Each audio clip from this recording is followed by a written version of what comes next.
Assalamualaikum warahmatullahi wabarakatuh.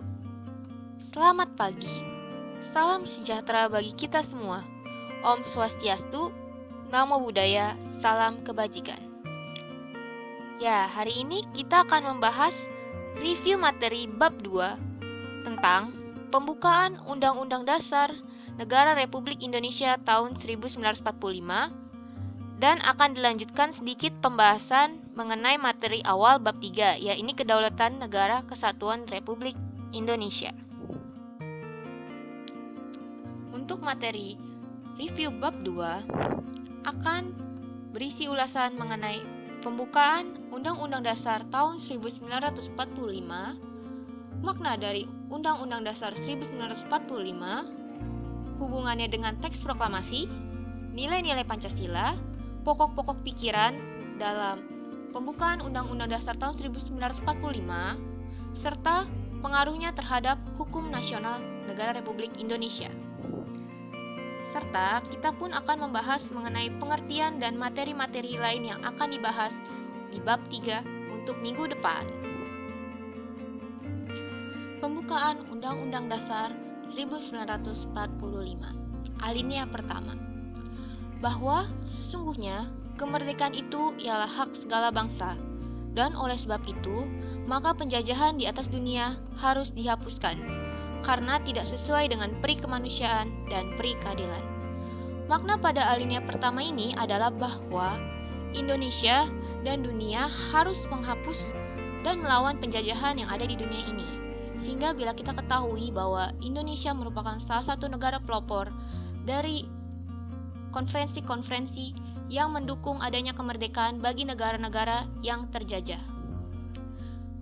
Pada alinea kedua, berisi dan perjuangan pergerakan kemerdekaan Indonesia telah sampailah pada saat yang berbahagia dengan selamat sentosa, menghantarkan rakyat Indonesia ke depan pintu gerbang kemerdekaan negara Indonesia yang merdeka, bersatu, berdaulat, adil dan makmur. Makna pada alinea kedua ini yakni menunjukkan kebanggaan dan penghargaan atas perjuangan kemerdekaan Indonesia yang telah diraih dengan hasil kerja keras oleh para pejuang yang rela mengorbankan harta, jiwa dan nyawanya demi kemerdekaan bangsa Indonesia.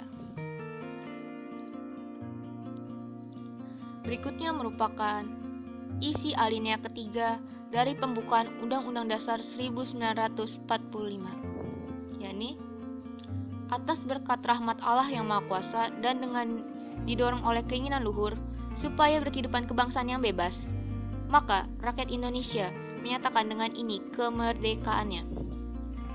Makna pada alinea ketiga ini mengungkapkan bahwa kemerdekaan Indonesia juga didapat atas bantuan dari Tuhan Yang Maha Esa dan juga keinginan luhur bangsa untuk berkehidupan bebas.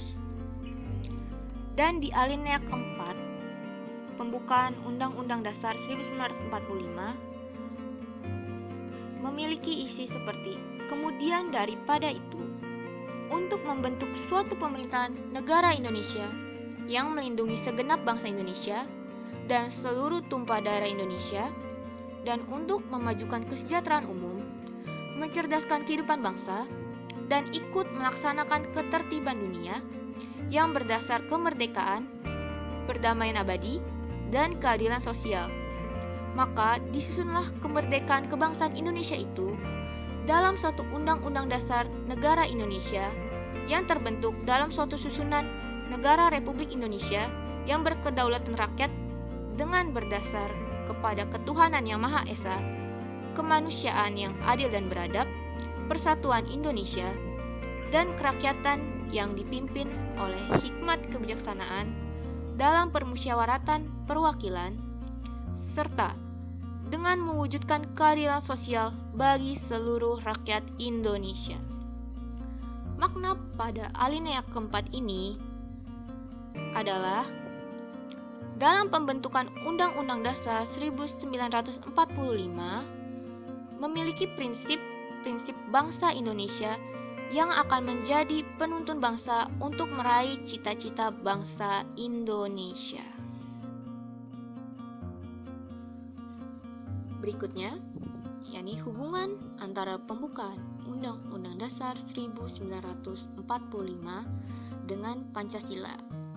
Yang pertama, bersifat formal, bahwa rumusan Pancasila sebagai dasar negara Republik Indonesia adalah seperti yang tercantum dalam pembukaan Undang-Undang Dasar tahun 1945 pada alinea yang keempat. Yang kedua, bersifat material. Berdasar urut-urutan tertib hukum Indonesia, pembukaan Undang-Undang Dasar 1945 adalah sebagai tertib hukum yang tertinggi. Adapun tertib hukum Indonesia bersumber pada Pancasila. Atau dengan kata lain, Pancasila adalah sumber tertib hukum di Indonesia. Hubungan pembukaan Undang-Undang Dasar Negara Republik Indonesia tahun 1945 dan teks proklamasi. Proklamasi kemerdekaan sendiri merupakan suatu Proclamation of Independence. Sedangkan pembukaan Undang-Undang Dasar tahun 1945 adalah Declaration of Independence.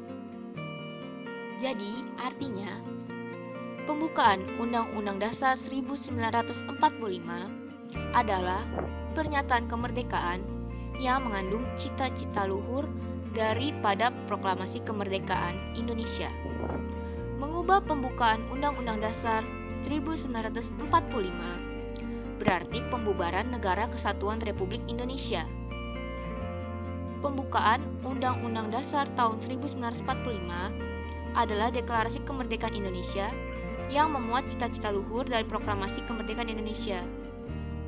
Pokok-pokok pikiran pada pembukaan Undang-Undang Dasar tahun 1945. Pokok pikiran yang pertama yakni negara melindungi segenap bangsa Indonesia dan seluruh tumpah darah Indonesia dengan berdasar atas persatuan dan mewujudkan keadilan sosial bagi seluruh rakyat Indonesia. Pokok pikiran yang kedua, negara hendak mewujudkan keadilan sosial bagi seluruh rakyat Indonesia. Pokok pikiran yang ketiga, negara yang berkedaulatan rakyat berdasar atas kerakyatan dan permusyawaratan perwakilan. Pokok pikiran yang keempat, yakni negara berdasar atas ketuhanan yang Maha Esa menurut dasar kemanusiaan yang adil dan beradab. Kedudukan pembukaan Undang-Undang Dasar tahun 1945. Yang pertama, sebagai norma hukum. Pembukaan Undang-Undang Dasar tahun 1945 bersifat mengikat baik terhadap pemerintah, setiap lembaga negara, maupun warga negara dan penduduk Indonesia. Yang kedua, sebagai hukum dasar. Pembukaan Undang-Undang Dasar tahun 1945 merupakan sumber hukum tertinggi. Artinya, setiap produk hukum harus berlandaskan pada Undang-Undang Dasar tahun 1945 dan sebagai alat kontrol, yaitu mengecek apakah norma hukum yang lebih rendah sesuai dengan Undang-Undang 1945 yang paling utama, yakni apakah mengamalkan Pancasila dalam norma-norma hukum tersebut. Baik, sekarang kita akan sedikit membahas bayangan untuk materi-materi selanjutnya di bab 3, yakni kedaulatan.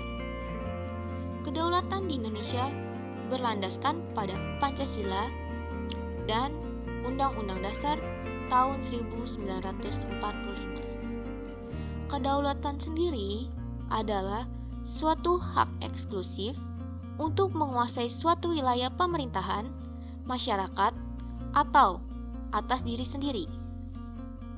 Terdapat penganut dalam dua teori, yaitu berlandaskan pemberian Tuhan atau masyarakat. Adapun penggambaran materi-materi lain di bab 3 yang akan dibahas, yakni yang pertama, teori-teori mengenai kedaulatan. Yang kedua, prinsip-prinsip kedaulatan yang ada di Indonesia. Yang ketiga, pelaksanaan prinsip-prinsip kedaulatan di Indonesia.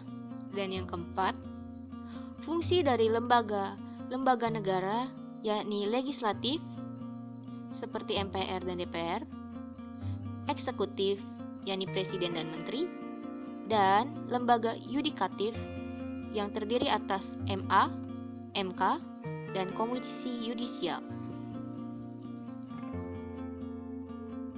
Sekian pemaparan materi pada hari ini. Tetap semangat dan jangan lupa jaga kesehatan. Oke? Terima kasih.